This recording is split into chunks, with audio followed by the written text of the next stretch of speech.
Yes, I have listened to the various insightful presentations by various authors and experts.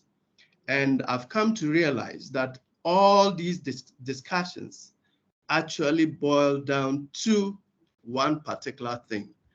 How do we sustain livelihoods of human beings and our planets? How do we make sure that we attain sustainable economic transformation without sacrificing the earth that God has blessed us with?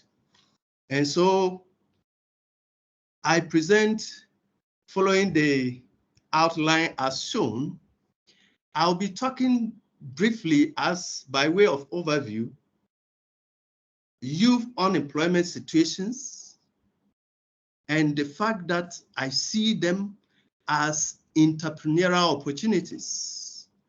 Then I'll be shedding light on SDGs interconnectedness as a prerequisite for youth entrepreneurial activities.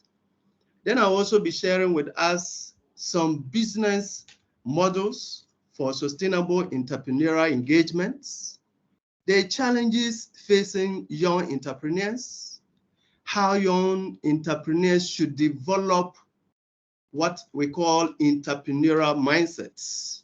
Then we look at some practical funding ways or sources for the young entrepreneur, and we take some conclusions and a call to action. Youth unemployment rates around the world remain strikingly high. In fact, it is currently perched at 5.1% globally and 4.9% in Europe, 4.2% in the Americas, 3.1% in Asia and Pacific regions, while in Africa, it is currently hovering around 6.7%. These are averages, according to the International Labour Organization. Indeed, according to the International Labour Organization, Africa has one of the highest proportion of unemployed youth among the countries around the world. And this alarming rate is even projected to rise.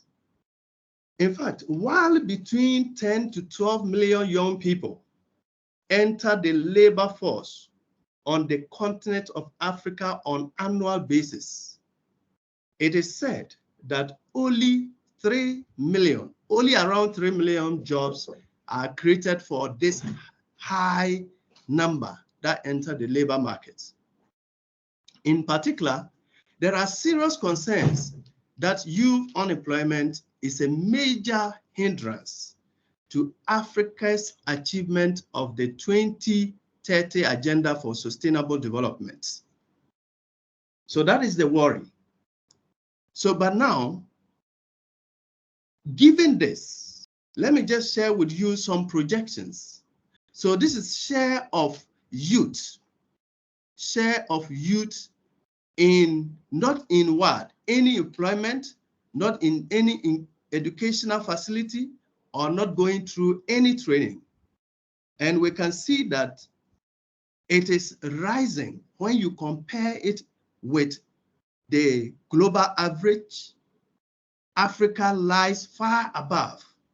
So the fact is that while the rates trended downward globally in the past, there is an upsurge in these rates in recent times.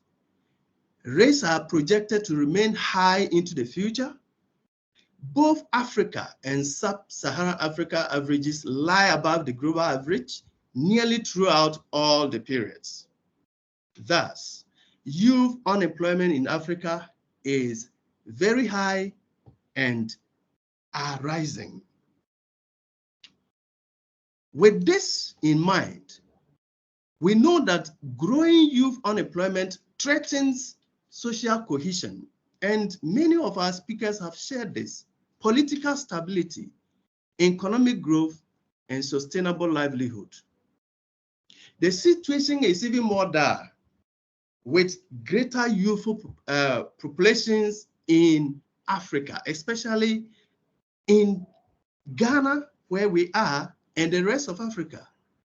Fortunately, as I indicated earlier, these high global unemployment rates and rising youth unemployment statistics in Africa also present at the same time greater opportunities for entrepreneurial activities.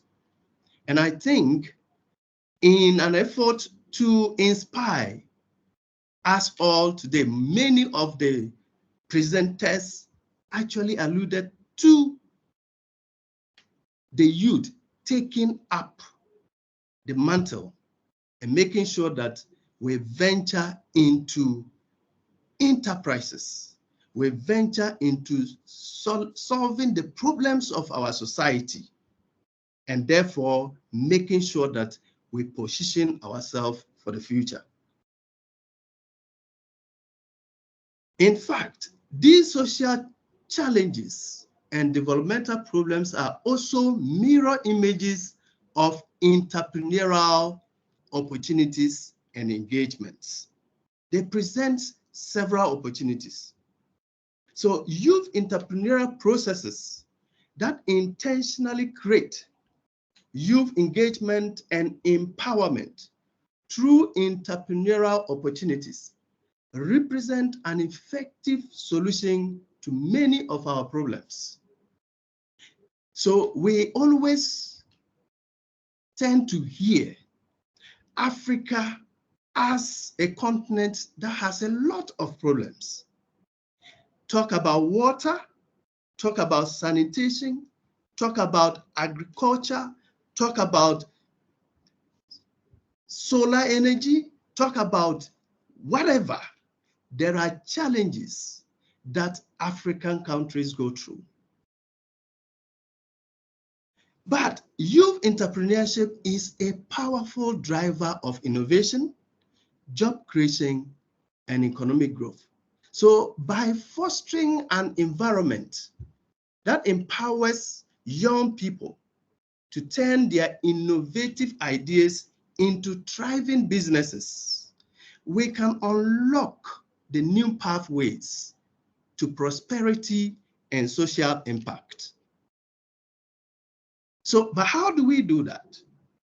The SDGs and what we will call the ESG principles or standards presents the areas that are supposed to be focused when we want to venture into entrepreneurship. So the SDG interconnectedness is a prerequisite for addressing youth unemployment and promoting sustainable economic transformation through green economic activities. So in current situations, when a youth, a young person is contemplating of a business idea, there are potential areas that if we avert our minds to identifying critical challenges and developmental problems, and then taking steps to discovering a solution to one of those numerous challenges or problems, then we might just be on our way to becoming successful entrepreneurs. The world as a whole, and Africa in particular, require deliberate, concerted efforts to integrate the SDGs and ensure their interconnectedness for effective reduction in youth unemployment and the creation of sustainable jobs and employment opportunities. This is the focal point of the 2024 Climate Action Conference, with a theme that is apt, that is climate action, from research to practice and entrepreneurial perspective. I look at it as from what we have shared by way of knowledge, how do we now translate that knowledge into practical solutions that address the unique challenges that the African continent faces? That is the real question. So in terms of what can we do, we think ESG simply means environmental, social, and governance issues that are also in line with the Sustainable Development Goals when we are considering our entrepreneurial activities and engagement. And so for the environment, we are talking of thinking around the goal 6, goal 7, goal 9, goal 11, goal 12, 13, 14, and 15. Normally, the SDGs goals, things that are very fundamental to the environment, are given the green color. And so we can see that the green color runs through all the 3 principles: environment, social, and governance. And so that means that when we are addressing the emerging challenges of our time, youth entrepreneurs or young entrepreneurs need to think nature. We need to think environmental, social, and governance standards and principles, and venture into green economic activities. If we are able to do this, then we will be able to venture into successful enterprises. So in terms of the environmental, social, and governance issues, so for example, if we are talking of the environment, we are talking of issues that investors will evaluate. A business, a startup business. So if you want somebody to invest in your business, the person or that organization may screen, may evaluate your environmental responsibility. And so they want to look at how your business responds to climate policy. How does it respond to energy use, waste, pollution, natural resource conservation, and treatment of animals, and even lives under the waters and those on land? How does your firm factor these things in? And when we talk about social principles and standards, then we are talking of your company being seen as one that factors in building an effective relationship with internal and external stakeholders.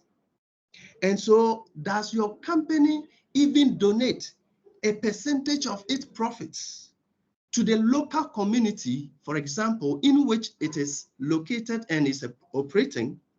And does your business also encourage even your employees to volunteer some assistance to the community in which the business is located? And so there are investors, there are financiers, there are stakeholders who are looking to see how a business, a startup, engages or handles these things.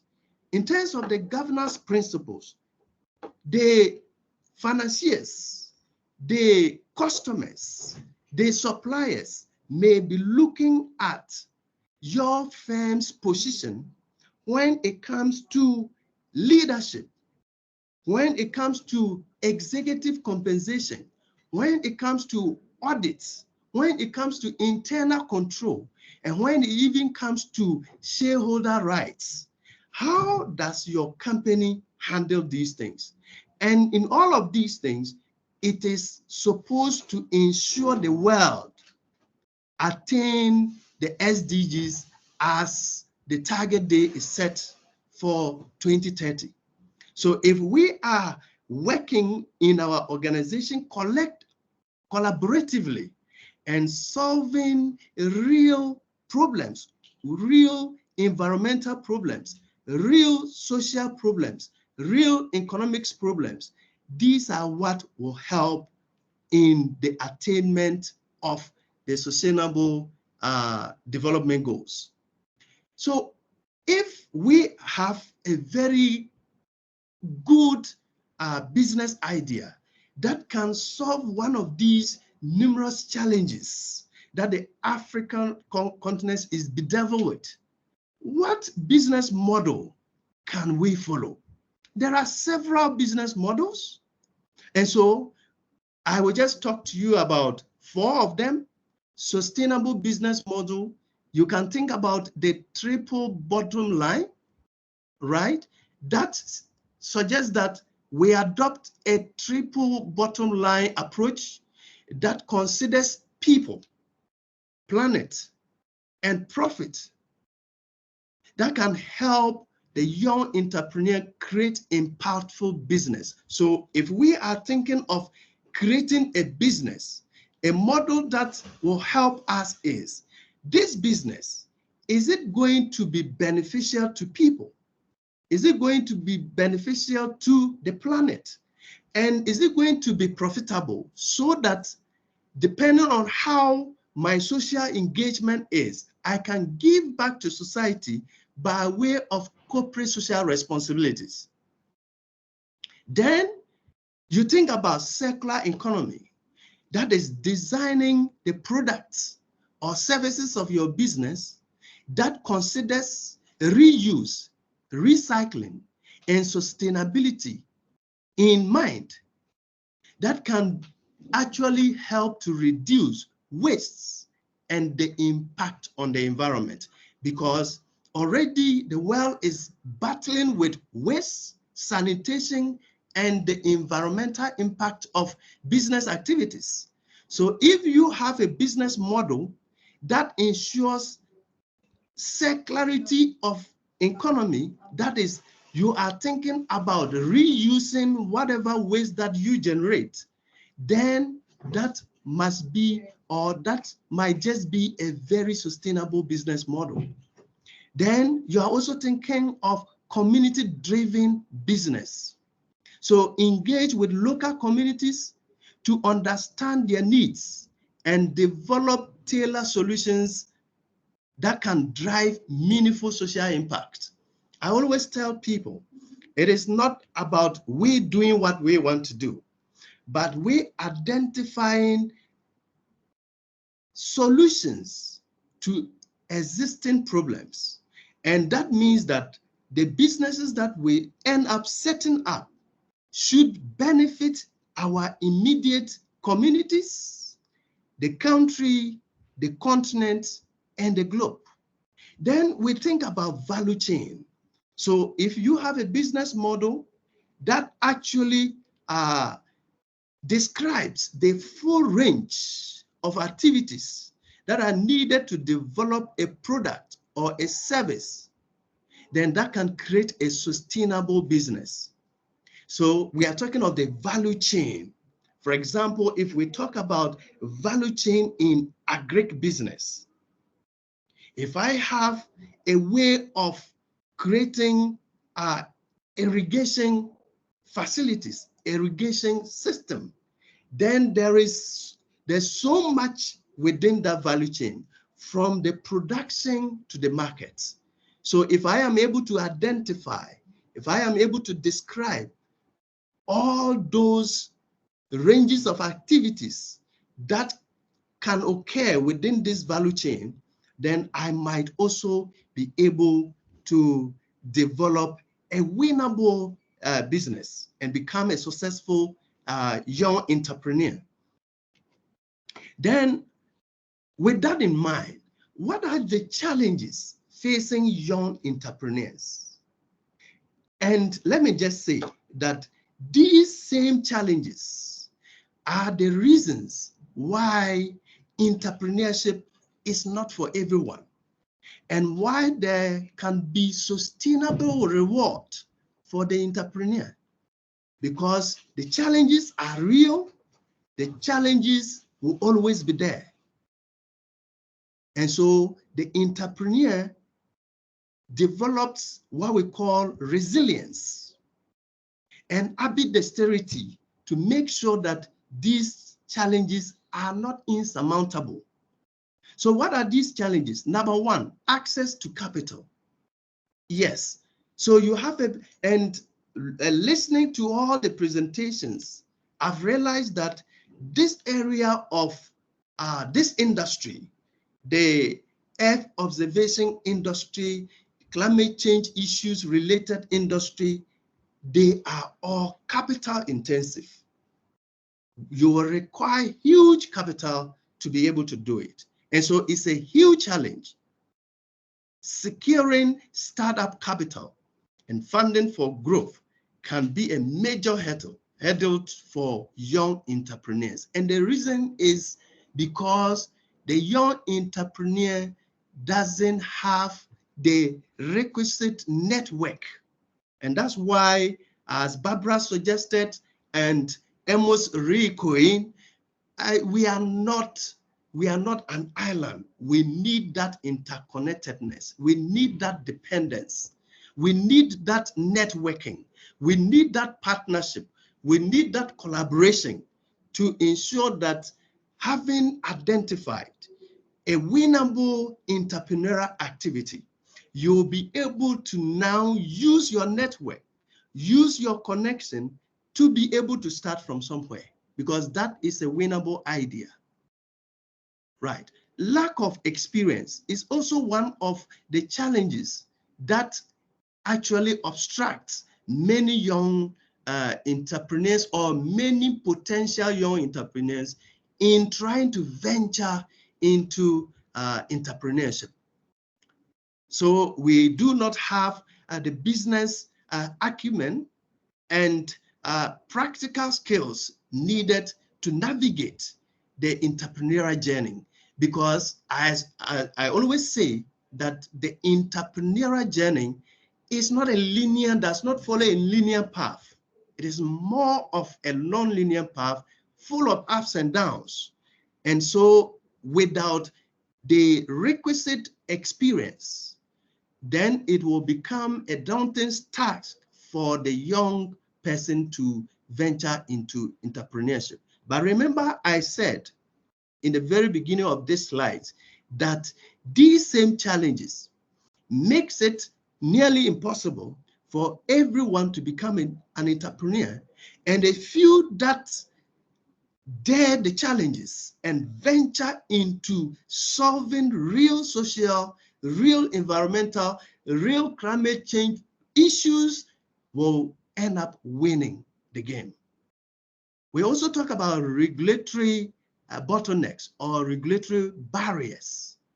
There are complex regulations and bureaucratic retipism and requirements that can make it very difficult for the young entrepreneurial business person to actually thrive.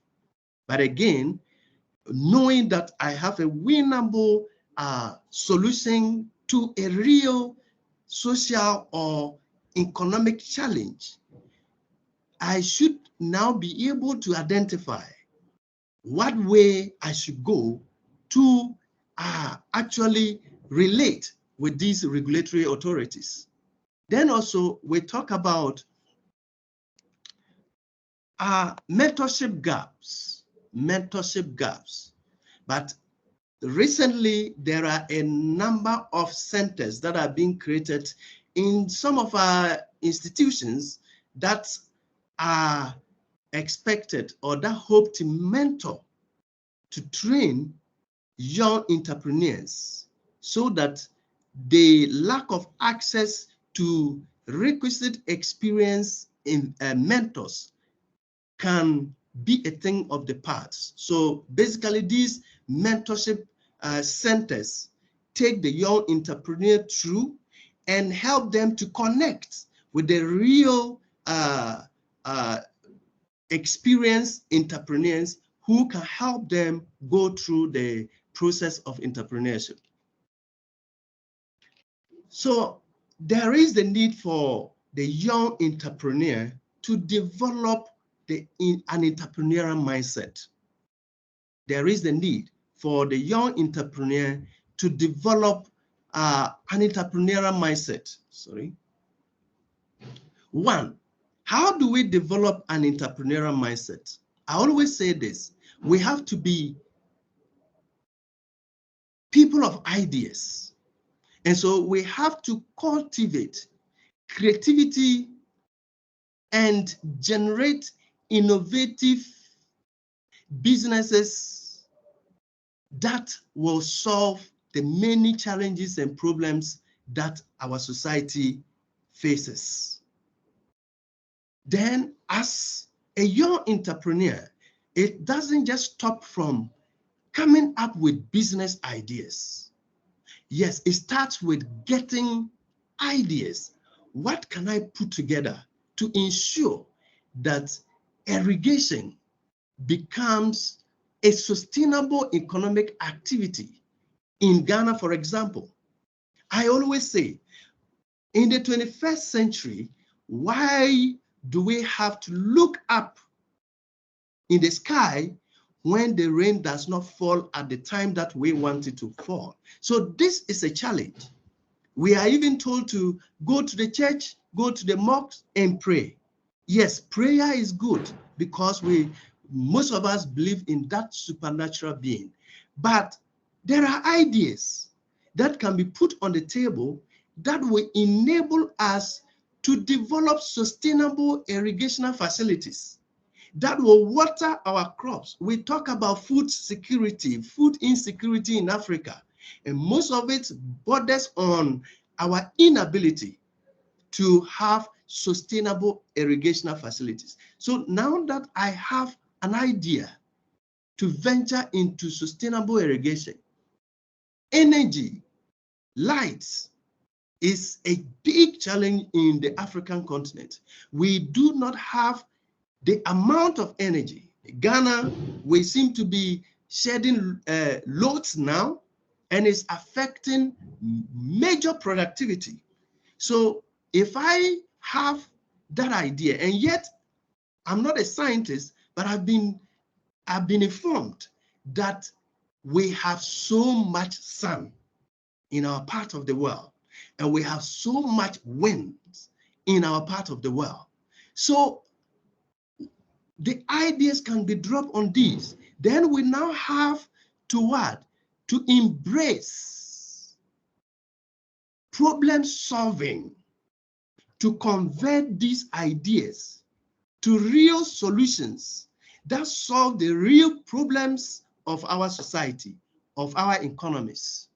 So the young entrepreneur must also be problem solving in perspective, in his or her mindset. So what do I do to solve this particular problem? What do I do to solve the food security problem? What do I do to solve the value chain problem within the agricultural sector? What do I do to solve the energy situation of this country? And when that is done, then the young entrepreneur needs to develop a business planning mindset. The business must be planned. How do I operate this business? Right from the onset, which legal angle do I even position this business to make it easy for me or for the team to manage? So there is a need for planning the business, making projections on product, on service, on price, on sales, whatever, to see if this business is actually profitable. In the face of it, it might look profitable, but when I convert things into numerical forms, I may see that this is not all that profitable business. And if I am able to do that, then I ensure that I take calculated risk and step out of my comfort zone. That is risk taking.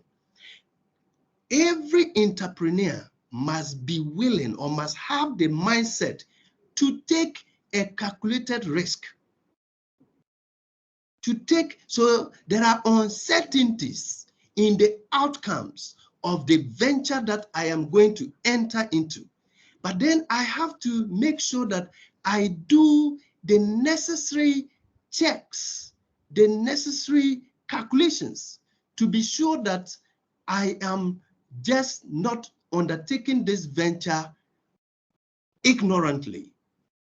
Then again, while I am willing to venture into entrepreneurship, my mindset must be that I am prepared, very importantly, I am prepared to step out of my comfort zones, to step out of my comfort zone, because entrepreneurship, running a business, a winnable business, requires that you do things that may even discomfort you.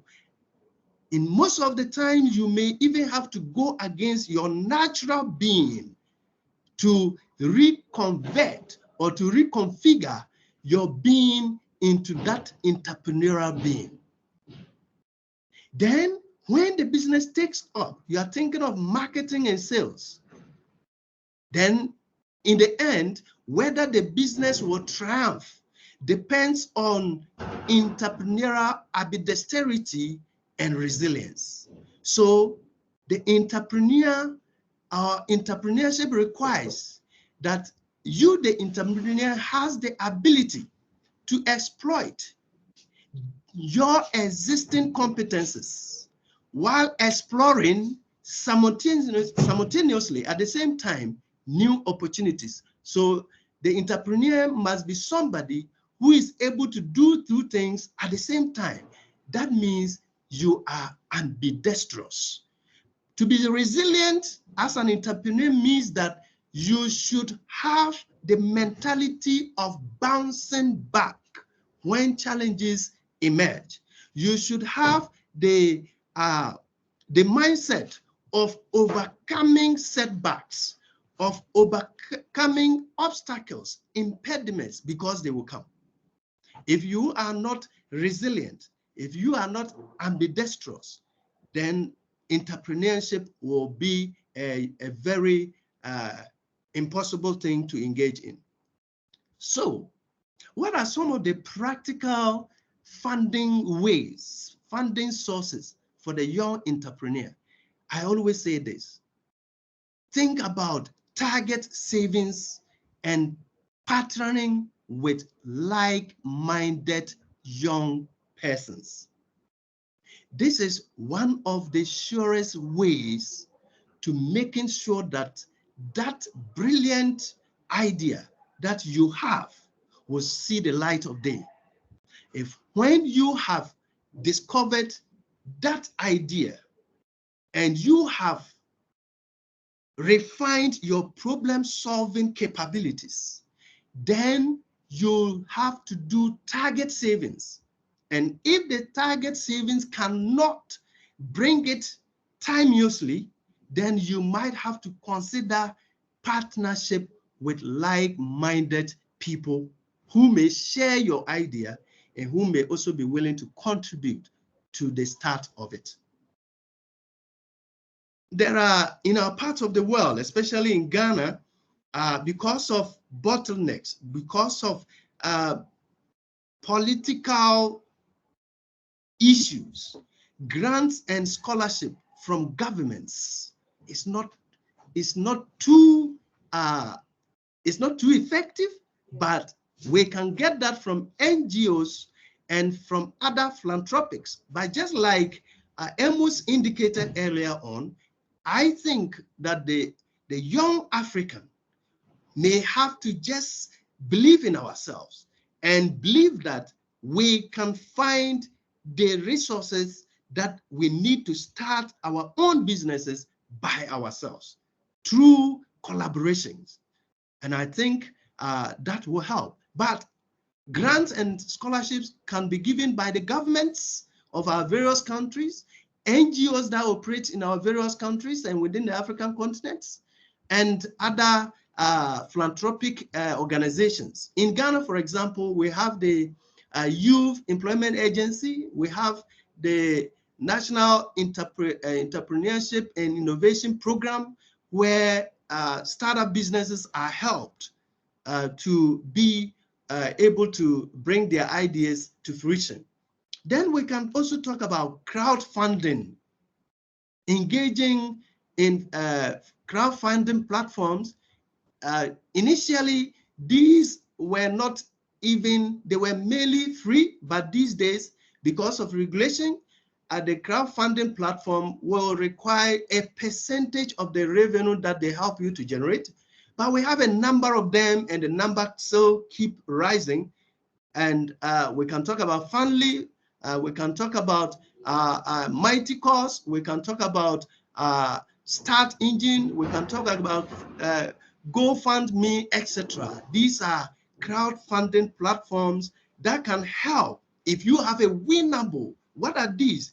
These are just platforms that brings the young entrepreneur with that brilliant idea into contact with people who have funds and who are looking for winnable business ideas to sponsor. Sometimes just by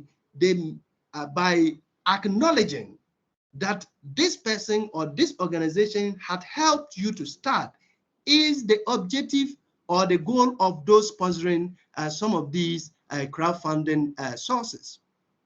Then, as I said earlier on, we can also talk about business incubators and accelerators. So young entrepreneurs are given mentorship, they are given training, they are given access to investors and access to resources that they may not originally be privy to. And this is made possible by business incubators and accelerators.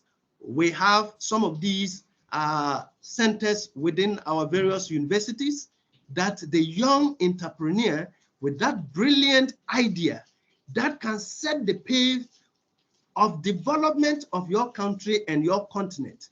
The person can walk in there and you can really be taken through to have the network with the right people who can put you into entrepreneurship.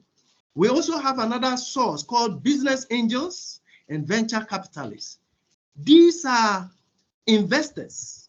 They are looking for winnable business plans, winnable business ideas to help start up, grow, then at the point exit, depending on the agreement you sign with them. And that is why I said that in trying to go into a business venture, we need to think ESG, that is environmental, social, and governance standards, principles, criteria, because most of these business angels and venture capitalists may not be willing to fund certain products and certain services when they are inimical to sustainable development objectives, or if they are inimical to the environment, inimical to social cohesion and social progress, and they are inimical to governance issues. Then last but not the least, and which really is not an effective source for any young entrepreneur to consider, is actually loans and credit facilities. I always say that you cannot start a startup business with a loan facility. Then to conclude, so I will say that by empowering young entrepreneurs and supporting them with the right resources and opportunities, we can successfully unlock their potential, because they are largely very inquisitive, to drive sustainable economic transformation. So let us work together collaboratively to foster a thriving ecosystem within the African continent for youth-led businesses that will create that better future for all Africans. So for policymakers, there is a need to develop targeted policies and incentives to support young entrepreneurs devoid of every form of discrimination, be it political, social, religious, ethnic, whatever. All forms of discrimination should be nipped in the bud. So while admitting that we, when I say we, I mean the African continent, maybe with South Africa being an exception, we are again late in STEM-based education. We are getting late in STEM-based education. And I think it is far about time for us to integrate entrepreneurial skills and mindset into our educational curriculum at all levels of education in the continent and in Ghana in particular. And so we can talk about STEM at the pre-tertiary level, catching them young and making them ours is the way to go. Then the tertiary level it might just be time for us to consider overhauling most of our programs and making sure that we actually determine programs that will solve the unique problems, the unique challenges of our continent. For the practitioners and seasoned entrepreneurs, I think social impact is more crucial than ever before. A passionate appeal is in order for big and successful businesses and entrepreneurs to increase their corporate social activities, especially employee volunteerism, workplace conditions that will allow our society to move towards progress and real transformation. I think effective collaboration are ever required to foster this relationship between government, academia, and industry. So unless and until such effective collaborations are done deliberately in every African country, and so within the African continent, that effectively bring together government, academia, and industry to work on solving the specific country issues, the specific country problems. We might just be on our way. If we are able to do this, we might be on our way to unlocking the potentials in the African. Thank you so much for your attention. Yeah, thank you so much. And in fact, we are far beyond time because I think you were